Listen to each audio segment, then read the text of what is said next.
All right, welcome everyone. We're Semblance of Sanity. I'm Caleb. I'm Jacob. And we're here for Demon Slayer, Season 1, Episode 26. The finale. This is the finale, yes, Yep. and that means that after this episode's discussion, we're going to be talking about what's coming next. And if you watched a very certain random 39-second video that came out on our channel recently, you might already know what's going on. Indeed. But if you don't, you're going to want to stick around for this one especially. This is not like the usual kind of a deal there. Okay, Right. So we have Tanjiro, Nezuko, Inosuke, and Zenitsu all kind of getting back up to baseline, back up to normal. snuff, yeah. And yet a couple of them have incorporated new things from the Demon Slayers and the Hashiras, training and stuff like that, like Kanao. I mean, not a Hashira, but more Demon Slayer training and stuff to be able to use their total concentration breathing more frequently. Indeed. Which should put them up to snuff with regards to some of the stronger demons that will be coming in future stuff. Yes. So Tanjiro can explode a gourd now. Right. So now he's just working on bigger gourds and working on his blowing skills, as is very important for a shonen protagonist. Lung capacity, very important. Yes, indeed. But so here we are, and there have been some things that have been sort of maybe foreshadowed, possibly of happening with, like, say, Rengoku. Well, yeah, he's on a mission. Who knows if we're going to get that? And we had a demon attack some people on a train, which is potentially giving us the chaos on a train Bacano vibes. Yes, so which would be fantastic. So let's catch up with our boys, figure out what the next step of the journey is from here. So y'all, without further ado, let's get into this. All right, everyone, now be sure to go check out the reaction portion of the video in the description below, and then come back here for the discussion.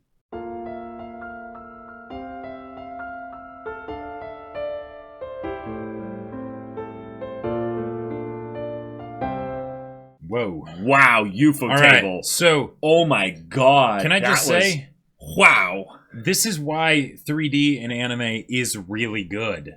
Because it's good. When it's good. Because it's 3D. Uncanny Valley for, like, people, sure. Right. So have the character models be 2D. Right, have the character models be 2D, but using it for inanimate objects, like, that was something. That was, like, it did, like, this one scene almost completely redefined my view of Muzan. Like, well, it's supposed to. It's yeah. And it does a very good job of that. Like, all right, here we go. Yep, cool. And it was interesting to see the responses of the other demons within the 12 Kizuki, right? Specifically the lower ranks, the lower 5, because one, like, that also helps set the stakes that, okay, they defeated Rui, but that doesn't necessarily mean that that's going to be anything like the other fights to come, right? Sure. So it's increasing that power ceiling there, but it's also getting into the psychology of the demons, right? And even though most of these characters ended up getting killed, right? It's still basically breaching that line, and the idea that even amongst the demons, it's not clear cut, right? They're not all necessarily on the same side, and if they are, it's for different reasons, right? It's because Muzan has his big eldritch meat hand that will kill you, and eat you if you... He sees your soul, man. Yeah, and he sees your soul. Like that was fantastic. I love the idea of, like, he can read their minds, so, like, one of them even going to run away, and, like, he ran away like crazy. Like, that was like, don't you know I have complete control of this space? Like, I'm a god. But what I also liked about this was there's a very clear separation between Muzan's power and the demon that was next to him. The demon next to him had the instrument that was very similar in some ways to the demon that we encountered before that had the bong, bong, bong, bong. Right, and it did. They did say that it seemed to be... Kyogai. Right, and it did say that the space around her seems to be sort of, like, drawn to... Or wait, was that actually talking about Muzan? Because they thought that... No, that was... Okay. No, I believe that... I can go back to the scene and check, but I believe they were talking specifically about the other demon that was... the one playing the instrument. Creating the space with the instrument, Yeah, it was her. Right, okay.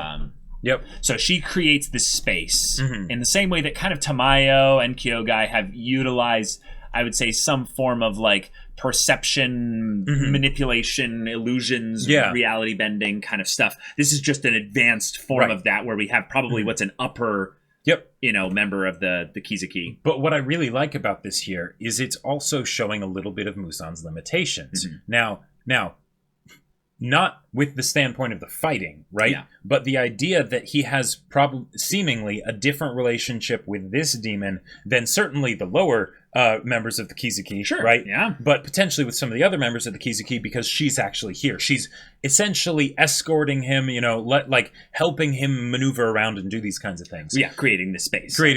Right? Yeah. Which is important, because that means that there are things that other demons can do that Muzan can't necessarily do. Right, that he doesn't spend his energy wasting it on. Right. And he is allowed to, in some ways, lord over them, that not only is he a god, a dark lord or what have you, but he has dominion over others that they themselves can just handle you no problem. Right. So, It felt very awe-inspiring. It was very dramatic, and it was very intense. Yep. And while we have no attachment to any of these lower 5 demons, because we've never seen them before, we've never interacted with them before, because we've interacted with Muzan before, we know, he treats them with enough respect to sit down. Well, not really sit down. They kneel down.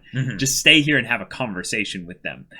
And then, one by one, finds, no, not only is your power inadequate, but your mind and will and what you have inside is just woefully, which is poor. Which is great, because poor representation. Because it's basically the villain acknowledging the thing that all stories should acknowledge, especially with the main character, in that it's not about the power that the main character wields or whatever, it's about what's on the inside. Now, this is a dark, twisted version of that, very twisted, but it still holds true. Yeah. And I don't know about you, but while he was killing them, I was thinking, if I was in that situation and I was one of those psychotic demons, what would be the way that I would try and basically spin this? Yeah. Especially when you can read your mind. It's you almost couldn't. If I still had at that point enough sanity to want to live, meaning my sanity hadn't been broke to the point where I was just wanting to die quickly, rather than being slowly consumed, which I'm assuming they didn't die immediately because they can regenerate.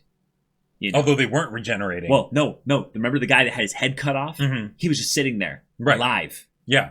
That's not a way I would like to go. Oh, no. I would rather be pulped immediately. Yep. Well, so my thing would be, as I would give the guy the biggest double bird flip off thing as fast as I could, moon him straight up, demand myself to be pulped immediately. I would go all the way to the other side of things with Crazy One here, and basically do the equivalent of psychologically dick sucking. This guy being like, hey, just right.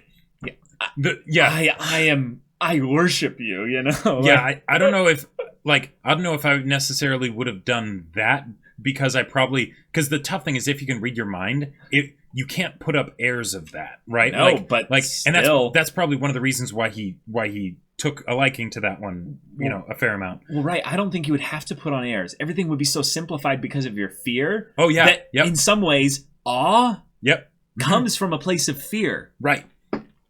That's something that can come because you're I am in awe of the devastating power that you wield. Right. And I don't need to fake it. It's all real. You have definitely made your point, sir. I have not been properly applying myself. I throw my body and soul in service. If you would like to kill me, by all means, yes. You could do that whether I wanted you to or not.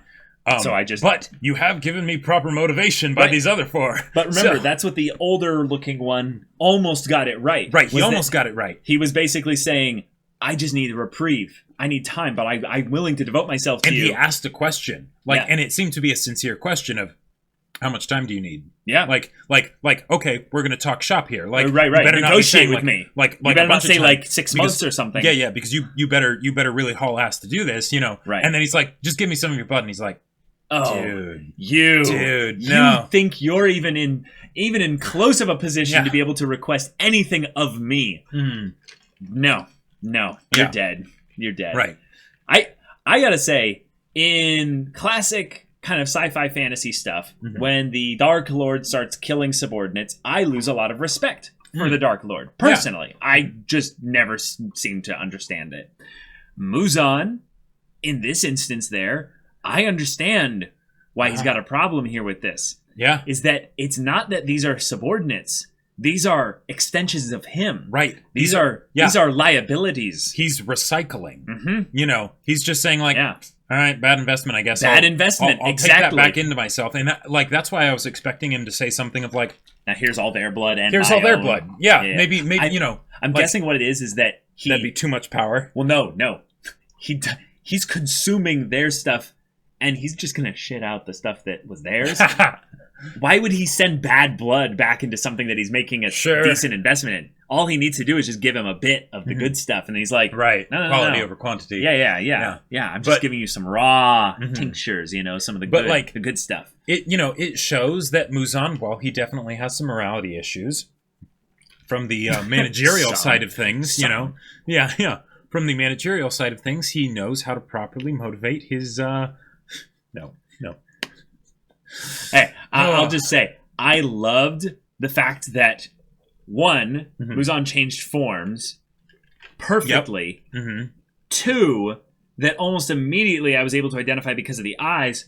Oh, those are Muzan's eyes. Right. So is this someone that's either connected to Muzan, someone with an extreme level of Muzan's blood? Right. But it's not one of the 12 Kizuki, because otherwise there would be the whole, thing. Right. But nope, it's just Muzan. And Muzan being someone that has the ability to be a perfect shapeshifter reminds me of, in some ways, actually, that Muzan might still actually be kind of a Loki. Sure. Because... But unlike Loki, he actually can back up his words. Yes, this is the point I was going to make. Yes, is that one of the great things about Loki was how much mind games he could pull on people that were way stronger than him.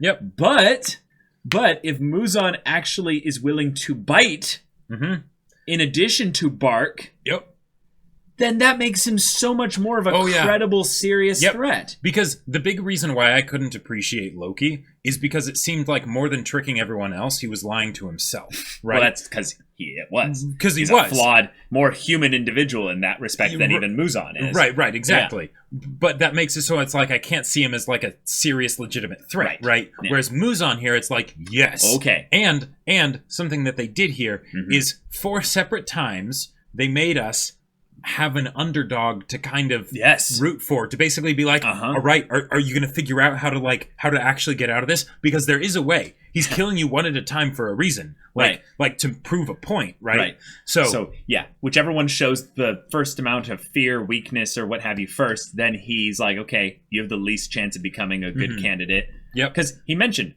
Rui's dead. Yeah. Why are you all so weak? Why is it that when you face a Hashira, your first thought is escape? Which is actually something that's a really good point. He brought up that for a century, the next half, basically, or I guess it would be the next 6, because if Rui was one of the lower ones, then... Right, and there were 5 here, then... Yeah. I'm not sure on the number count of that, but basically, either 6 or 7 of the upper ones... Those ones, at the very least, have not changed. Right. And what's exciting about that is then that means that, well, that's going to change soon. Sure. It might have already changed. For all we know, Rengoku is going to end up, actually facing one of them if one of them comes to save maybe this new underdog kind of demon there. Which I gotta say, by the way, having 7 as a number for the, subordinates of the super big bad is way more compelling for me than 12. Because 7, I don't know, it's a prime number. It's it's got all that extra sort of aesthetic to it, I guess. Well, but 7 is a kind of a special number in most numerology type things as well. But it's also a number you can actually give characters to. Exactly. Because a dozen, it's like it's too many. No, it's too many. You're not really going to be able to do that. You could do it where maybe half of them get good character development, and the other half are like, we have a shtick, we have one thing that we do, but that doesn't feel as exciting. But 7, you can do a lot more with 7. I agree. And then giving this one here basically the focus to where we could then have a running parallel concurrent maybe demon focused storyline. Here's how I want to if Demon Slayer just becomes something that I really want, it would end up having this. is that Bonjiro and, Zenitsu and Brosuke, they all go off and do their thing, and specifically have like their storyline that they're working there. And then we cut every once in a while to this demon, and they're the focused character in a dark protagonist kind of story of them maneuvering the ranks of the Kizuki, where they're all stronger than them, and they have to kind of realize, like, okay, if I get any Hashira kills, or even better, I get the Hanafuda earrings, Demon Slayer. Oh yeah. Then I can rise through the ranks even more. Yeah, and we have that because there is that desire for more of Muzan's blood, which I love. Right. Now this is strictly a fan fiction thing that I totally get why they didn't do this. So I'm not saying that that's a bad thing they didn't do this, but this would have been another way to do it that would have been really cool. Okay. Is if it was something where it wasn't that the person was just insane. Oh, but, sure. But that they actually basically figured out what Muzan was getting at and then managed to get another shot. So that way then there's not just an adoration towards Muzan, but there's a desperation to basically say, I need to fill my quota now, right? Like I need to make those sales and close those deals essentially, so that way I can keep doing my thing. Okay. And then that would be a fun dynamic to see interact with Tanjiro because he's so empathetic with the demons. Sure. I think that they already did that though with Kyogai, and that was the point. Yeah, that's true. His character. That is a good point. Is that he was wanting to move up to even being in the lower, or to stay in the ranks of the Kizuki.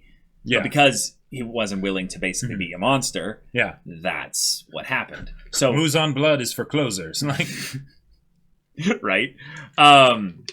So we've set up a train arc. We got some good banter, I would say, with the bros.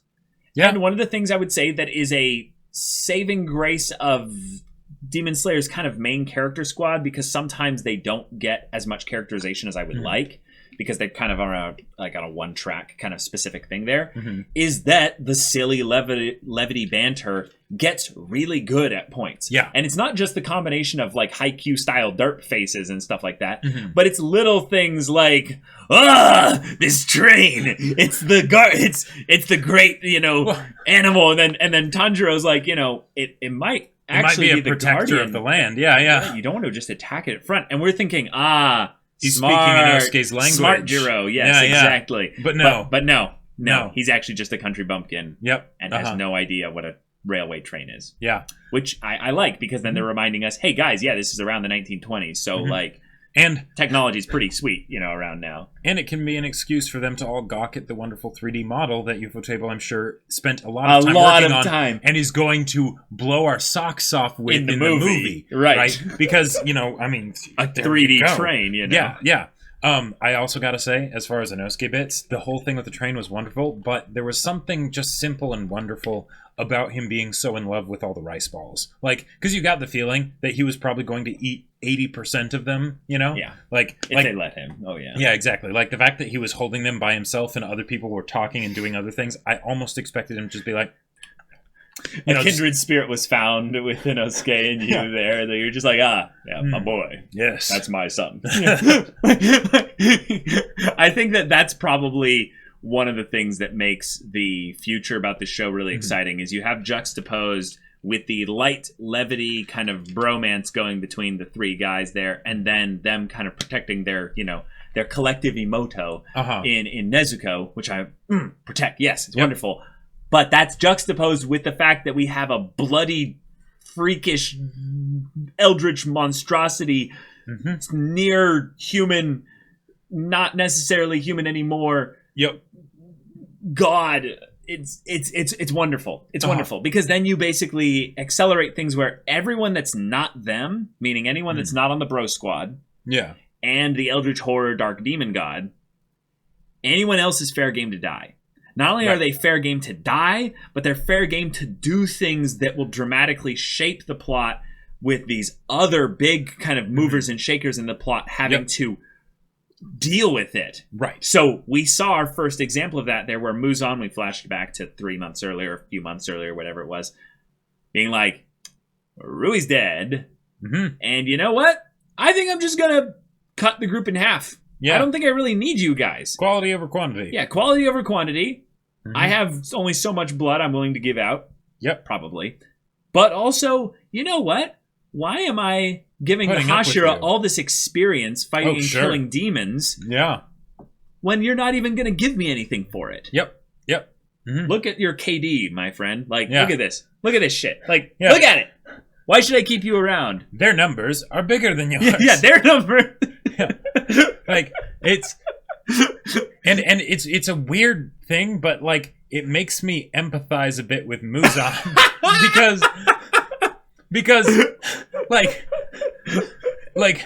okay, y'all ever had like those the 1,000-year-old evil god? No, I empathize with your struggle. No, but the group projects, but the group projects in school where everyone else is just because I was the person that did everything. Like it's where it's like, and if there were 4 people in the group, you did 70% of the work. Yep. Yeah. And I was also the one organizing. Like when I was doing running start, I was like 17, right? So and these people are like 18 to 22, yeah. Like 23, 24 or whatever. Or even older, yeah. And I'm like, all right, so are we going to get this done? And they're just sort of, whatever. I'm like, so it's frustrating. Yeah, you're like, when you're dealing with, puny demons and you're an eldritch god with all this creativity blood, if you're going to be slaughtering people and stuff anyways, you might as well run a tight ship and have it so that the people that are doing the slaughtering actually know what they're doing and are actually gonna, be properly motivated and putting in the effort. Because see, watch, that's the whole twist, is that Muzan is actually holding on to a lot of his humanity, and he makes other people do... Wait, no, he just literally pulped demons. Yeah. No, never mind. No. That was a good joke, while it lasted. But one other thing I gotta say. I really appreciate in this show that consistently we're being reminded of why Tanjiro's doing this, because it's not just to be the very best or anything like that or whatever. It's not just to defeat Muzan because he's the strongest opponent, right? It's not just that. It's not that at all. It's because of Nezuko, right? Right. And the OP is basically the constant reminder of that as well. Yep. And while there is a part of me that would really like to see Tanjiro engaging with Nezuko directly a lot more with regards to that, the fact that it's being constantly reminded to us, especially at the end of the season. Right. Good job. Yeah. I am curious, though, as to, if they're going onto this train, they call the Infinity Train, which is an exciting name for it, but I don't feel like that's a name that makes sense in Japan as far as a name goes. Oh, yeah. So I'm wondering if there's actually something of import that, is this an escort mission? Is this a protect human beings that are on the train kind of mission? Probably. Is this we know that there will be something that happens here for whatever reason. Is there a place that they're trying to go to and then maybe, do establish some kind of, reinforcements with someone else? Well, what's the mission here? In the case of with Tanjiro and everybody, I believe they mentioned it. I remember that they mentioned like 40 people or something had disappeared, and I believe that it was specifically on the Infinity Train. Oh, so it is kind of a rail tracer. Yeah, there's a rail tracer basically, and we need to go find it and get rid of it. So we'll just sit on the train until something happens. Right, and there's a Hashira there. We're gonna also go as like a support team and hopefully find out some more about the fire breathing or flame breathing or whichever one it was. No, so that's the thing. Yeah. Right. Fire breathing for Tanjiro, flame breathing for Rengoku. Right. Yeah. Wholesome Jiro has his father's fire breathing kind of passed down, but also water breathing that he learned from Irukadaki. Right. But yeah, there is a distinction there. Shinobu specifically recommended Bomb Jiro because he's going to be hanging out with not Bokuto Rengoku. Yep. Who will potentially be kind of hey, I can teach you some things. You can learn some of the ropes. Yep. Maybe this is set up in some ways because if Rengoku does die, then maybe he can say some things to Tanjiro before he does. Right. Protag-Jiro can then be the replacement. Sure. That is a potential. Because then it would be a flame to fire. It'd feel kind of apropos. Sure. Yeah. Sorry, I'm messing with the names and stuff like that, but I missed Inosuke calling Tanjiro by the wrong name for so long. Like, that's how you know Inosuke's doing really well. It is one of my favorite gags from Inosuke, I will say. It is one of my favorite gags in the show, probably, in general. Also, other than the Nezuko changing size. Like, that's really good. I will say, though, we would be remiss if we missed the whole development that we got with... what's the name again? Oh, yeah, Kanao. Kanao, yes, Kanao. yes. So that's a really cool thing. Given that she was in a situation where she was sold as a slave just to get some extra money for her folks, Shinobu and her older sister ended up saving Kanao, but Kanao was in such a dormant, submissive state that she was incapable of enacting her own will to even try to keep herself alive. Right. Which, that's the whole nature of this show with regards to Nezuko and Tanjiro, is that they each enact their own will to protect the other. Right. They themselves individually are not always capable of protecting each other, so they rely on each other. It's good old-fashioned Nakama power of friendship, but in a good way kind of stuff. But in this case, we have a character who's a side character. Not really super crazy, plot relevant as far as the main goal goes with Muzan. So Tanjiro, in his wholesome way, bumps into her and realizes, oh, she relies on this for making her choices? Hey, give me that. Yeah. Is it okay if it's just this 50-50 chance? Oh, it does? Okay. All right. There we go. You'll listen to your heart from now on. And then she's like, oh my god, if the coin lands on that, that could change my whole life. Yeah. Wait, I'm not so sure. Let's call it heads. I kind of want it to. Yeah. It really went really high because I've got this powerful strength now. Wow. Let's call it heads. And she's excited. She's like, wait. I don't know. Everything is in flux until that coin lands. I don't know what's going to happen. And then when it lands... It came up heads. And then he gives the line of, I would have just kept flipping until I got heads. Why can't I just keep flipping? That's my choice, right? That's not how the Force works. But to Kanao, what's so sweet about it is that she gets to then realize, wait, that's what having a choice is like. Yep. You just get to keep putting your effort out there until things move in a way that helps you or helps others. And that's what he's been doing with Nezuko. And that Tanjiro sees it as being that important that, oh, yeah, flip it. Nah, that's a bad one. Let's try it again. By the way, that is actually very effective. If you're not sure what you want to do, talk about flip that, a coin on something and say heads is this, tails is this. Flip a coin, and as it's in the air, you'll know which one you want because you're going to wish that it's either heads or tails. Or if it comes up one and you're like, you'll be like yes, or you'll be like, oh, right. It's actually a really clever trick. It doesn't work 100% of the time, right? But it is very helpful. It is very helpful, and I would say that it's kind of like a quirky kind of anime thing that I carry a coin around. I actually played a game recently where there's a character that had a coin that they used kind of as a motif, not a motif, but like a token of focus for their character. But what I like about it is Jacob is actually really right, and there was a point in my life where I had a tough decision, and as I flipped the coin, immediately upon flipping the coin, my confusion was gone, and right as it was going up, I knew what I wanted it to land on. Yeah. It was so cool. It was like my mind came into focus in a way that wasn't possible, 30 seconds before. Right. Like, it just was not possible in my Let's be real. Mind. Sometimes having the choice can be tough. It can really it can bog you down and it can be paralyzing and stuff. But then when it's like, oh, do I want to leave this to chance? No, I don't. Right? Do I want to keep Nezuko with me and have her basically potentially bump into demons, but I get to protect her? Or would I rather have her stay with the Hashira that barely didn't kill and torture her a little bit ago, but they say they're going to protect her?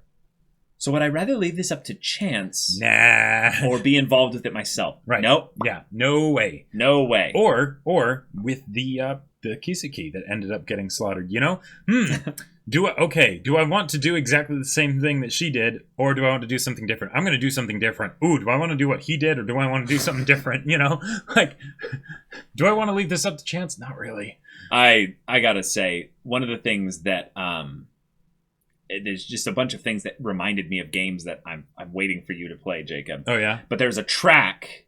Well, there's music that goes on during the part where Muzan's kind of interrogating and or executing. Executing his Kizuki here. But there's I don't know if it's a I don't know if it's a brass instrument or if it's violin or cello. I want to say cello, but it's like this kind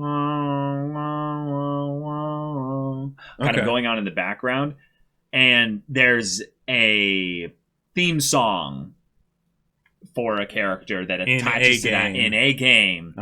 That's definitely not near. Yeah, when I hear that, I just go, oh my god, I am getting chills and cold sweats and just, oh my god.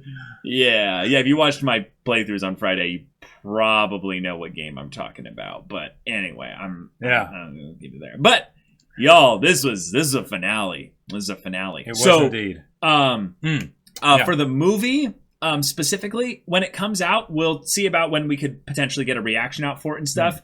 But that's, a ways away, so we'll cross that bridge when we come to it. With regards to replacing this show, we did something rather different. We did indeed. Because something happened rather differently. Quite. Yeah. If you didn't see the little video I mentioned earlier, we had a Patreon poll to replace this show with one of 6 different shows. However, in the poll, it was a tie. Yep. Yeah. Between Beastars and Assassination Classroom. So, in that video, we basically did a coin flip. What do you know? Turns out, no, we were not leaving it to the coin flip. We were not leaving it to the coin flip. Hey, it was thematically relevant. That's crazy. There's no way. Just saying. How did that end up all working out? That's so good. But we're doing both. Yeah. We're doing both. So Assassination Classroom is going to be basically taking the slot of Demon Slayers and coming out on Wednesday this coming week if this is public, or right now on Patreon if this is early access for you. But Beastars is then basically getting its own independent slot that is also releasing on Wednesday. So you get Assassination Classroom and Beastars starting at the same time. At the same time. Yeah. What? Don't expect this to be a regular occurring thing. Because of this thing happening in the poll, we're actually going to be killing the old way of doing the polls in general, and this will never happen again. But hey, it happened. So there you go. Yeah. So y'all, if you want to see the first episode's reaction of Assassination Classroom and Beastars right now, check out the link in the description below for our Patreon. You can get on early access there. You can also watch full-length timer reactions there. All this comes with Discord access, so you can chat with us about these stories, anime in general, and you can also talk with Jacob about the sci-fi novel that he wrote.